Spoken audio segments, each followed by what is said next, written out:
اعوذ باللہ من الشیطان الرجیم بسم اللہ الرحمن الرحیم الحمد للہ رب العالمین باعث الانبیاء والمرسلین بارئ الخلائق اجمعین ثم الصلاة والسلام على سید الخلق محمد وآلہ الطیبین الطاہرین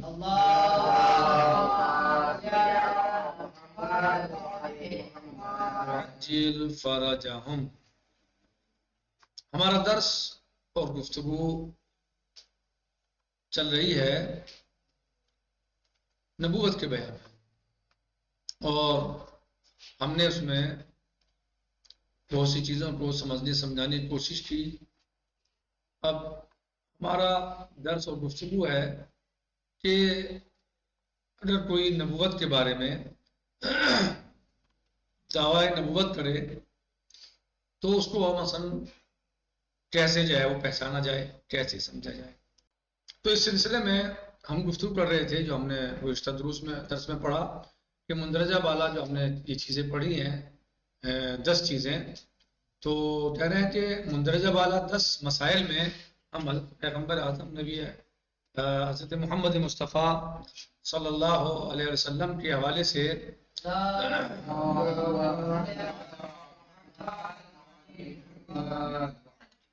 ایک دقیق بحث کرنے کی کوشش کرتے ہیں، اگرچہ ان کے بارے میں مفصل بحث کرنے سے چند کتابیں دائرۂ تعلیم میں آ سکتی ہیں۔ تو نمبر 1 انہوں نے بیان کیا تھا کہ مختلف مکاتب و مذاہب سے تعلق رکھنے والے مورخین نے پیغمبر اسلام صلی اللہ علیہ وسلم کی اخلاقی خصوصیات کے متعلق جو باتیں تحریر کی ہیں، ان میں یہ بات سب کے نزدیک تسلیم شدہ ہے کہ آپ صلی اللہ علیہ وسلم اس قدر پاک و پاکیزہ اور کار خیر کرنے والے تھے کہ زمانے جاہلیت میں ہی آپ کو امین کے لقب سے پکارا جاتا تھا۔ اتنا آپ جو ہیں وہ یعنی کار خیر کرتے تھے، اور اتنا آپ جو ہیں وہ انسانیت کو یعنی آگے بڑھانے والے تھے، اور اتنا انسانیت کا آپ خیال کرنے والے تھے، اور اتنے لوگوں کی آپ نے مدد فرمائی ہے کہ لوگ آپ کو زمانے میں صادق اور امین کہتے تھے۔ سچا کہتے، نبی نہیں، صادق اور امین کہتے تھے۔ نبی نہیں مانتے تھے اس وقت تک، آپ نے اعلان نبوت بھی نہیں کیا تھا اس زمانے میں، مثلا جب تک آپ نے اعلان نبوت بھی نہیں کیا تھا اس وقت بھی لوگ آپ کو صادق اور امین مانتے تھے، اور اسی لقب سے آپ کو پکارا جاتا تھا۔ تاریخ کہتی ہے کہ جب آپ صلی اللہ علیہ وسلم نے مدینے کی طرف ہجرت کا ارادہ کیا تو حضرت علی علیہ السلام کو اس بات پر مامور کیا، یعنی آپ کو حکم دیا کہ آپ صلی اللہ علیہ وسلم، یا آپ کو یہ مسئولیت دی، ذمہ داری دی کہ آپ صلی اللہ علیہ وسلم کے بعد وہ آپ صلی اللہ علیہ وسلم کے پاس موجود لوگوں کی امانتیں ان کو لوٹا دیں۔ آپ کی شجاعت، استقامت، حسن اخلاق، وسعت قلبی، جمع مردی اور درگزر جیسی خصوصیات کا مشاہدہ حالت جنگ و صلح ہر جگہ کیا جا سکتا ہے، خصوصاً فتح مکہ کے بعد، فتح مکہ کے موقع پر جب آپ صلی اللہ علیہ وسلم نے اپنے خونخوار دشمن کے لیے عام معافی کا اعلان فرمایا۔ معافی کا اعلان آپ کی ان خصوصیات کی ایک زندہ مثال ہے۔ یعنی آپ نے جو آپ کے مین دشمن تھے، خطرناک دشمن تھے، ان کی بھی معافی کا آپ نے اعلان کر دیا۔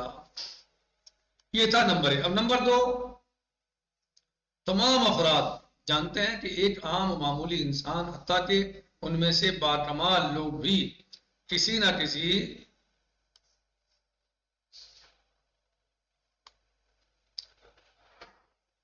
کسی طرح گردش ایام میں کم و زیادہ معاشرے کے رنگ میں رنگا جاتا ہے۔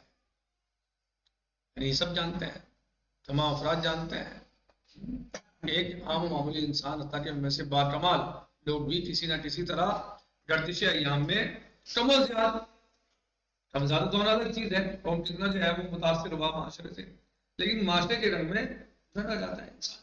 جیسا سماج ہوتا ہے، جیسا معاشرہ ہوتا ہے، تو کہیں نہ کہیں اس کا اثر قبول کر لیتا ہے۔ اب سوچیں کہ جو شخص 40 سال تک جاہل و بت پرست معاشرے میں زندگی گزارے، ایک ایسا معاشرہ کہ جس میں ہر شخص کے رگ و پے میں شرک و خرافات کی بھرمار ہو، یعنی جس کے نسوں میں، خون میں، سمجھیے آپ، فکر میں، سوچ میں کفر و شرک ہی ہو، ایسے اور خرافات ہو، تو ایسے سماج اور معاشرے میں کوئی انسان جو ہے وہ، اس کے لیے کیسے ممکن ہو سکتا ہے کہ کہ وہ فقط توحید کے ساتھ ملحق رہے اور تمام مظاہر شرک سے اپنے آپ کو بچا کر رکھے. یہ خود ایک کمال ہے. یعنی پورا سماج خرافات سے پر تھا، مملو تھا، بھرا ہوا تھا. سماج میں خرافات بہت زیادہ تھی، لیکن انسان جو ہے وہ ایسے سماج میں خرافات سے دور رہے، کفر و شرک سے دور رہے، اور اپنے آپ کو جو ہے ان کے تمام مظاہر سے بچا کے رکھے. کیسے ممکن ہے کہ جہالت کے محور میں رہتے ہوئے علم کے اعلیٰ ترین درجات سے کائنات کو منور کر، جہاں جہالت کا بول بالا ہو، جہاں جہالت ہی جہالت ہو، ایسے ماحول میں، ایسے سماج میں کوئی انسان رہے اور علم کے اعلیٰ ترین درجات سے کائنات کو منور کرے، نور علم پوری دنیا میں پہنچائے. کہہ رہے ہیں کہ آیا یہ تصور کیا جا سکتا ہے کہ ماورائے طبیعت سے تائید الہی کے بغیر یہ عجیب شاہکار ظہور میں آ سکے؟ کیا یہ سوچا جا سکتا ہے، تصور کیا جا سکتا ہے کہ ماورائے طبیعت سے تائید الہی کے بغیر، یعنی اللہ کی تائید کے بغیر یہ عجیب شاہکار ظہور میں آ سکے؟ ایسا ہو سکتا ہے؟ ممکن ہے؟ ہو ہی نہیں سکتا بغیر اللہ کی تائید کے. تو یعنی ایسے سماج اور ماحول میں جہاں کفر و شرک اور خرافات کا دور دورہ ہو اور خرافات پھیلی ہوئی ہوں، کفر و شرک اپنے عروج پر ہو، ایسے سماج اور ماحول میں انسان جو ہے وہ کوئی انسان ہے توحید کی بات کرے، کیا یہ بغیر تائید الہی کے ہو سکتا ہے؟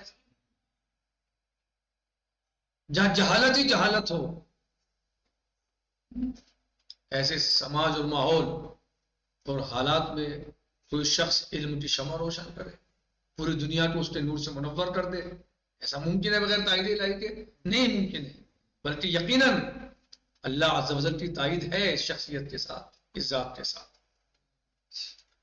یہ یعنی یہ طریقہ ہے پہچانتے ہیں، سمجھ سکتا ہے انسان جو ہے کہ بھئی ایسے ماحول میں جہاں کفر و شرک اور توحید کی بات کر رہا ہے، جہاں دنیا جہالت کے اندھیروں میں ڈوبی ہوئی ہو، وہاں یہ علم کی شمع روشن کر رہا ہے اور پوری دنیا کو اس سے نور سے منور کر رہا ہے، پوری دنیا کو اس سے جو ہے وہ مثلا جو ہے روشنی پھیلا رہا ہے.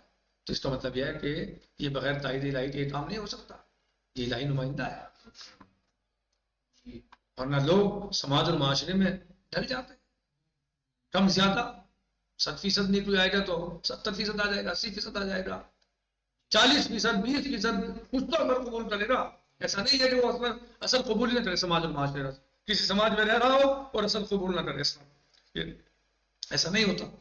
بلکہ جب پورا سماج کسی اس میں ہو تو کچھ نہ کچھ اس کے باتوں کو انسان کتنا ہی چاہے کہ نہ سب قبول کرے پھر بھی قبول کر لیتا ہے، کہیں نہ کہیں اس میں وہ باتیں آ ہی جاتی ہیں.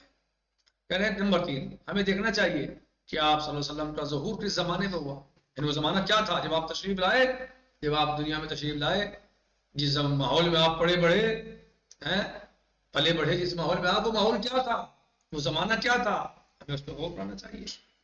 وہ ایک ایسا زمانہ تھا جب دنیا قرون وسطیٰ کی وادی سے گزرتی ہوئی مطلق العنانیت اور آمریت، ناجائز تعصبات اور ظالمانہ نسبی و طبقاتی امتیازات کا شکار تھی. اس زمانے میں انانیت تھی، غرور، تکبر، آمریت، لوگوں کو غلام بنانا، لوگوں پر حکم چلانا، کمزوروں کو دبانا، اور ناجائز تعصب، بلا وجہ تعصب ایک دوسرے سے، یہ کالا ہے، یہ گورا ہے، یہ عرب ہے، یہ عجم ہے، یہ فلاں قوم کا ہے، وہ فلاں قوم، یہ قومیت کا تعصب، علاقائی تعصب، رنگ و نسل کا تعصب، یہ فلاں قبیلے کا ہے، وہ فلاں خاندان کا ہے، وہ اس سے تعصب کر رہا ہے، وہ اس سے تعصب کر رہا ہے، وہ اس سے تعصب میں ہے، وہ اس سے تعصب میں ہے. لیکن اسلام ایسے ماحول میں نبی پاک صلی اللہ علیہ وسلم تشریف لائے جب دنیا اس طریقے کی چیزوں میں مبتلا تھی اور یہ پورا سماج اور معاشرہ ان چیزوں میں ڈوبا ہوا تھا.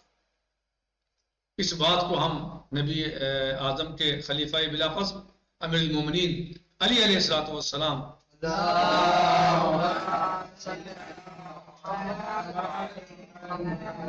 قبل ظہور اسلام اور بعد ظہور اسلام وہ عینی گواہ ہیں.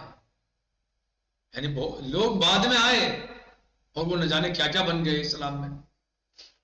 صحیح، یہ شخصیت وہ شخصیت ہے، امیر المومنین علی علیہ الصلوۃ والسلام کی ذات ایسی شخصیت ہے وہ شخصیت ہے کہ جو نبی پاک صلی اللہ علیہ وسلم کو اعلان رسالت سے پہلے بھی جانتی تھی، اور بعد کا تو مسئلہ ہی نہیں ہے۔ اعلان رسالت سے پہلے بھی وہ نبی کے ساتھ تھے، اور اعلان رسالت کے بعد بھی نبی کے پاس ساتھ رہے۔ وہ اعلان رسالت سے بھی پہلے نبی صلی اللہ علیہ وسلم کی مدد کرتے تھے اور نبی صلی اللہ علیہ وسلم کے ساتھ رہتے تھے، اور اعلان رسالت کے بعد بھی وہ نبی صلی اللہ علیہ وسلم کے ساتھ رہے۔ وہ عین گواہ ہے۔ آپ وہ کہہ رہے ہیں علی علیہ السلام جو قبل ظہور اسلام اور بعد ظہور اسلام، بعد ظہور اسلام کے یعنی گواہ ہے کس زمانے میں آپ سے نقل کرتے ہیں۔ آپ فرماتے ہیں خدا نے آپ صلی اللہ علیہ وسلم کو ایسے زمانے میں رسالت پر مبعوث فرمایا جب لوگ حیرت و تعجب کی وادیوں میں گمراہ و پریشان تھے، ان کی عقل ان کی خون آشام ہوا، ہوا و حواس کتابیں تھی،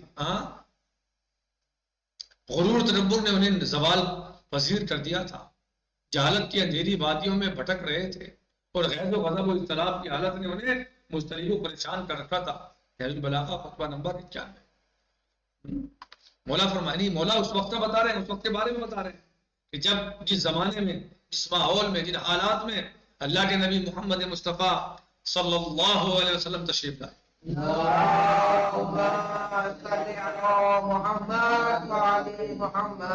یعنی اس وقت کے حالات کیا تھے، اس وقت کے لوگ کس طرح کی سوچ رکھتے تھے، اس وقت کے لوگ کن افکار کے حامل تھے، وہ کیسی سوچ اور فکر رکھتے تھے، ان کے طور طریقے کیا تھے۔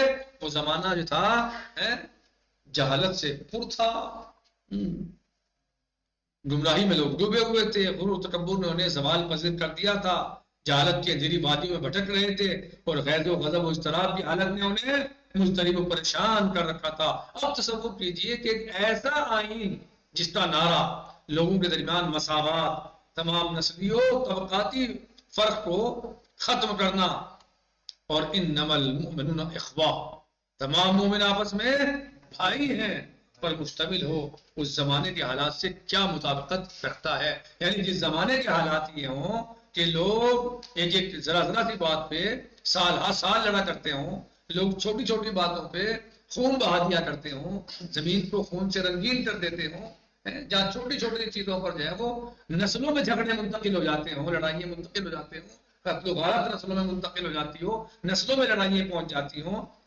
جس زمانے میں لوگ یعنی توحید کا تصور نہیں جانتے تھے، تو تصور نہیں کر سکتے تھے، یعنی ایسا ماحول بنا رکھا تھا لوگ، یعنی سماج ایسا بنا ہوا تھا جہاں جہالت کے اندھیرے چھائے ہوئے تھے، غیظ و غضب اضطراب کی حالت نے انہیں مضطرب و پریشان کر رکھا تھا۔ یہ سب چیزیں ایسے ماحول اور سماج میں کوئی آ کے مساوات کا نعرہ بلند کرے، جہاں لوگ جو ہیں وہ لوگوں کو غلام بنا رہے ہوں، جہاں بڑے چھوٹوں پہ ظلم کر رہے ہوں، جہاں چھوٹے بڑوں کے امر کو برداشت کر رہے ہوں، جہاں بڑے چھوٹوں کو امر کر رہے ہوں، جہاں حکومت جو ہے وہ ظالمانہ طریقے سے چلائی جا رہی ہو، جہاں لوگوں کے حقوق پامال ہو رہے ہوں، جہاں کہیں قومی تعصب، کہیں رنگ و نسل کا تعصب، اور کہیں جو ہے وہ چھوٹے بڑے کا تعصب، کہیں عرب و عجم کا تعصب، ایسے ماحول میں آ کر کوئی شخصیت ذات یہ نعرہ بلند کرے کہ سب برابر ہیں، انما اکرمکم عند اللہ اتقاکم، صحیح؟ بڑا کون ہے؟ صرف وہ بڑا ہے جو متقی ہے، صرف اور صرف بڑا وہ ہے، صرف اور صرف جو ہے وہ مکرم ہے اللہ کے نزدیک جو متقی ہے۔ وہ آج یہ نعرہ بلند کرے سب برابر ہے، کسی کو کسی یعنی جو ہے کوئی فضیلت نہیں ہے، عرب کو عجم پہ نہیں ہے، کوئی نسل و رنگ کی کوئی فضیلت نہیں ہے، بلکہ فضیلت اہم ہے تقوی الہی میں، جو جتنا بڑا متقی ہوگا وہ اتنے مکرم ہوگا اللہ کے نزدیک، ٹھیک؟ تو یہ ایسے نعرے بلند کرنا، تمام نسلی طبقاتی فرق کو ختم کرنا اور یہ آواز بلند کرنا، انما المؤمنون اخوہ، تمام مومنین آپس میں بھائی ہیں، سب برابر ہیں، بھائی ہیں سب ایک دوسرے کے۔ تو یہ نعرہ ان حالات سے کیا مطابقت رکھتا ہے؟ کوئی مطابقت نہیں رکھتا۔ تو ایسی جرأت کرنا، اتنی بڑی ہمت کا کام کرنا کہ پورے سماج کو جو افکار تھے ان کو توڑنا اور ان کے خلاف کام کرنا، ان کے خلاف کھڑا ہونا، نسلی تعصب ختم کرنا، قومی تعصب ختم کرنا، رنگ و روپ کا تعصب ختم کرنا، چھوٹے بڑے کا مثلا جو ہے وہ یعنی اس طریقے کے مثلا جو ہے بلا وجہ لوگ ایک دوسرے کے بڑے بنے ہوئے تھے بلا وجہ، اور لوگ بڑے بن کر چھوٹوں پہ ظلم کر رہے تھے. یہ سب ختم کرنا، لوگوں کی یعنی ظالمانہ عاملیت کو ختم کرنا، یہ کوئی معمولی بات نہیں تھی، عام آدمی کا کام نہیں. یہ کون کر سکتا ہے؟ یہ وہی کر سکتا ہے جو الہی نمائندہ ہو. اس کام کو وہی انجام دے سکتا ہے جو الہی نمائندہ ہو، جس کے جو اللہ کے احکام پہنچا رہا ہو، اللہ جس کی تائید کر رہا ہو، وہی ایسا کام کر سکتا ہے. ورنہ سماج سے ٹکر لینا، معاشرے سے ٹکر لینا کوئی آسان اور چھوٹی بات نہیں ہے. کسی سماج کو بدلنا، فکروں کو بدلنا، لوگوں کے ذہن کو بدلنا، سوچ وچار کو بدلنا، تو بالکل الٹا کر دینا. بالکل الٹا کر دینا کہ کوئی کسی پہ کسی کو فضیلت نہیں ہے ایسی، جبکہ سماج اسی پہ قائم تھا، معاشرہ اسی پہ چل رہا تھا. لیکن اللہ کے نبی محمد مصطفیٰ صلی اللہ علیہ وسلم تشریف لائے،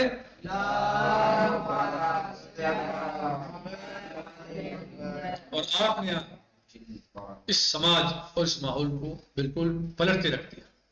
تو یہ کام کسی عام انسان کا نہیں ہو سکتا، بلکہ وہی اس کام کو کر سکتا ہے جو الہی نمائندہ ہو.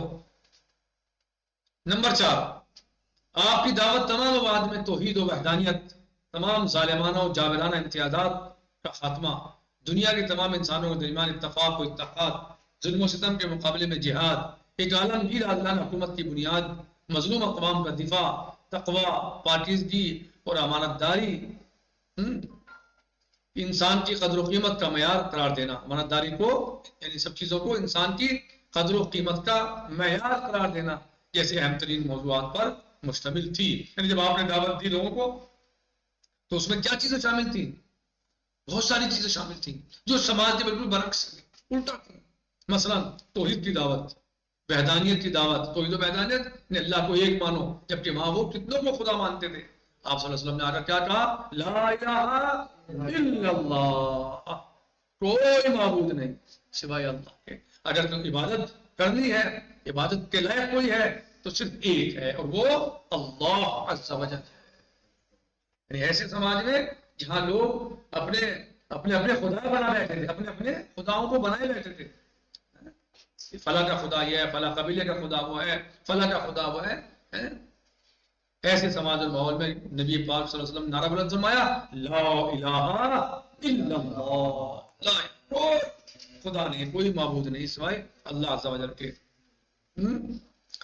تمام ظالمانہ و جابرانہ امتیازات کا خاتمہ. جتنے بھی ظالمانہ و جابرانہ لوگ ظلم اور تشدد کی وجہ سے لوگوں پر امتیازات رکھتے تھے، اپنے آپ کو بڑا بنائے بیٹھے تھے، ان سب کا خاتمہ کیا صلی اللہ علیہ وسلم نے.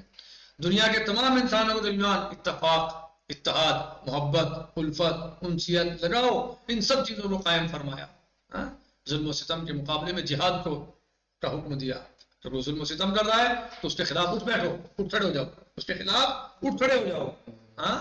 یعنی جو ہے وہ اس کو بیان کیا، اس کا طریقہ بتایا، سمجھایا کیا طریقہ ہے، کیسے آپ ظالم کے خلاف اٹھو گے. ایک عالمگیر عادلانہ حکومت کی بنیاد، عالمگیر پوری دنیا کے لیے کہ جو عادلانہ حکومت کی بنیاد پر قائم ہو، مظلوم عوام کا دفاع، تقوی، پاکیزگی اور امانت داری، امانت داری اور انسان کی قدر و قیمت کا معیار قائم، معیار قرار دینا، جیسے اہم ترین موضوعات پر مشتمل تھی آپ کی دعوت جو تھی. تو یہ نتیجۃ القول و خلاصہ الدرس یہی ہے کہ یہ سب دعوتیں جو تھیں، جو ابھی درس میں بیان کی گئیں، ظلم کے خلاف کھڑا ہونا، جہاد کا حکم دینا، تقوی کا پیغام پہنچانا، وحدانیت کو بیان کرنا، مظلوموں کی حمایت کرنا، جابر اور ظالم لوگوں کے امتیازات کو ختم کرنا، یا مثلا محبت اور اتحاد کا حکم دینا، یہ سب چیزیں، رنگ و نسل کے تعصب کو ختم کرنا، لوگوں کو ایک دوسرے کا مثلا جو ہے وہ ظلم سے روکنا، یہ سب چیزیں کیا تھیں ایسے ماحول اور سماج میں جہاں سماج اور ماحول اسی پر مشتمل تھا، اسی پر قائم تھا کہ لوگ ایک دوسرے پر ظلم کر رہے تھے، ایک دوسرے کو مثلا کے حقوق کو پامال کیا جا رہا تھا. اور اللہ کے نبی نے آ کر ان سب کے خلاف آواز کو بلند کیا اور توحید کا حکم دیا، تقوی کا حکم دیا، محبت و اتحاد کا حکم دیا، ظالم کے خلاف جو ہے وہ اٹھ کھڑے ہونے کا حکم دیا. اس کے علاوہ مثلا جو ہے وہ نسل و قوم کے مثلا جو ہے وہ تعصب کو ختم کیا، اور جتنی بھی انسانیت کے خلاف اس زمانے میں کام ہو رہے تھے ان سب کو ختم کیا، اور جو جو انسانیت کے عین مطابق اور موافق تھے ان سب کو ایجاد کیا، ان سب کو رائج کیا، لوگوں تک پہنچایا، ان کو حکم دیا۔ تو ظاہر ہے کہ سماج اور ماحول میں یہ سب کرنا ایک عام انسان کے بس کی بات نہیں ہے، بلکہ وہی شخص اور وہی ذات اس کام کو انجام دے سکتی ہے جس کے ساتھ تائید الہی موجود ہو۔ تائید الہی کے بغیر یہ سب کچھ نہیں ہو سکتا۔ اتنے برے اور اتنے بدترین سماج کا مقابلہ بغیر اللہ کے عز و جل کی تائید کے نہیں ہو سکتا۔ لہذا آپ کی دعوت برحق تھی، آپ کی دعوت صحیح تھی، آپ اللہ عز و جل کے نمائندے نبی اور رسول تھے، اور نبی رسول بھی عام نبی اور رسول نہیں بلکہ اولو العزم رسول تھے، اور اولو العزم رسولوں میں بھی سب سے بڑے رسول تھے۔ یا یہ کہا جائے کہ آپ صلی اللہ علیہ وسلم کی ذات وہ ذات ہے کہ اللہ عز و جل کے بعد ان سے بڑا، اللہ عز و جل کے علاوہ ان سے بڑا کائنات میں نہ کوئی تھا، نہ ہے، نہ کوئی آئے گا۔ نکتفی اللہ باقی غدن سے جی انشاءاللہ۔ الحمدللہ رب العالمین، وصلی اللہ علیہ سیدنا نبینا محمد وآلہ الطیبین الطاہرین۔